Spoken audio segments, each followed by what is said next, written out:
Hi guys, welcome back to my channel. मैं सुजाता जौहरी आप लोगों का अपने यूट्यूब चैनल पर स्वागत करती हूं। तो जो लोग मेरे चैनल में नए होंगे, मेरे चैनल को लाइक कर लीजिएगा, सब्सक्राइब कर लीजिएगा एवं बेल आइकन बटन को प्रेस कर लीजिएगा ताकि मेरा नोटिफिकेशन आप लोगों तक सबसे पहले पहुंच सके।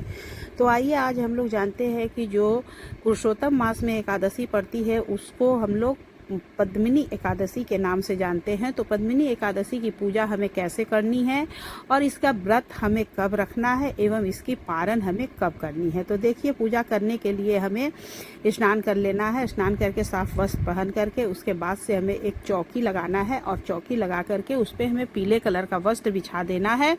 वस्त्र बिछाने बाद आप उस पर या तो फूल का आसन या फिर तिल का आसन दे दीजिएगा। और तिल का आसन देने के बाद से हमें उसमें अपने विष्णु भगवान को स्थापित करना है। और यदि आपके घर में लड्डू गोपाल जी की सेवा है तो आप अपने लड्डू गोपाल जी को भी जरूर से बैठाइएगा। और देखिए, पूजा घर में ही हम यदि पूजा कर रहे हैं तो आप गणेश जी की स्थापना कर सकते हैं, और नहीं तो आप बिना गणेश जी की स्थापना किए हुए भी जहाँ पे आपके गणेश जी है उनकी पूजा करने के बाद आप ये पूजा आगे कर सकती है। तो पूजा हमें देखिए कैसे करनी है। तो पहले हमें चौकी लगाना है, वस्त्र बिछाना है, उसके बाद विष्णु भगवान और कान्हा जी को स्थापित करना है। फिर हमें उसके बाद उन्हें जल से आचमनी कराना है। वस्त्र रूप हमें कलावा समर्पित करनी है। विष्णु भगवान को एक जनेऊ चढ़ा देना है। फिर एक पान के पत्ते में लौंग, इलायची और सुपारी डाल करके हमें कान्हा जी के आगे और विष्णु भगवान के आगे, दोनों लोग के आगे रखना है। उसके बाद हमें चंदन और रोली से टीका करना है। टीका करने के बाद से हमें दीपक जलाना है। एक दीपक और धूप बत्ती जलाने के बाद से हमें दिखा करके रख देना है। फिर हमें भोग प्रसाद समर्पित करना है। तो भोग में हमें देखिए, इस दिन अन्न का भोग नहीं लगता है, इसलिए हमें कोई बर्फी पेड़ा लगाना होगा।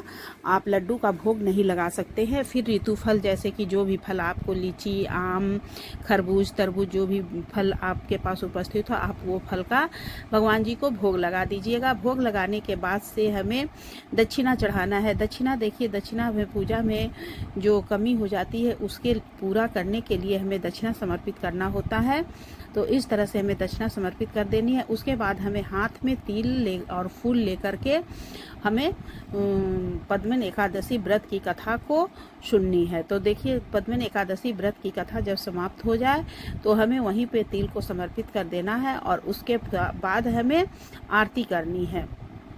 तो आरती देखिए, आप सबसे पहले गणेश जी की करिएगा, गणेश जी के आगे में। उसके बाद से हमें ओम जय जगदीश हरे की आरती कर देनी है। इसमें हमारे कान्हा जी और विष्णु भगवान दोनों की ही आरती हो जाएगी। और जो आप दीपक जलाइएगा उस दीपक में थोड़ा सा तिल आप जरूर से डालिएगा, क्योंकि तिल आपका जितना चटकेगा आपका रोग दुख कष्ट उतना ही समाप्त होगा, इसलिए हमें तिल दीपक में जरूर से डालनी चाहिए। फिर उसके बाद हमें आरती करने के बाद से हमें भगवान से क्षमा प्रार्थना मांगनी है कि जो भी हमें पूजा में भूल हुई होगी उसे आप नादान बालक समझ करके क्षमा करिएगा। और उसके बाद से हमें अपने पूजा करने के बाद से हम लोग जैसे कि प्रसाद खा करके पानी पी सकते हैं। और फिर उसके बाद दूसरे दिन हमें जब पारण करना है तो पारण का समय, तो ये व्रत हमें देखिए 27 मई दिन बुधवार को रखना है और 28 मई दिन बृहस्पतिवार के दिन हमें पारण करना है।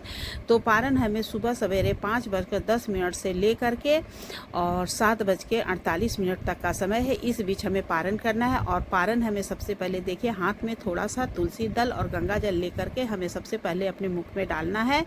उसके बाद से हमें पारण करना है। तो पारण यदि आप चावल से करती हैं तो बहुत ही अच्छा है।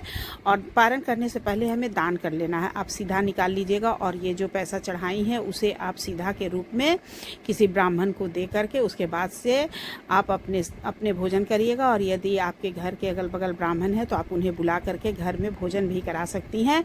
तो इस तरह से हमें पद्म एकादशी व्रत का पूजा करना चाहिए। दोस्तों, यदि आप लोगों को मेरा वीडियो अच्छा लगा होगा तो मेरे वीडियो को लाइक, कमेंट एवं शेयर कर दीजिएगा। सभी को पद्मा एकादशी की ढेर सारी शुभकामनाएं।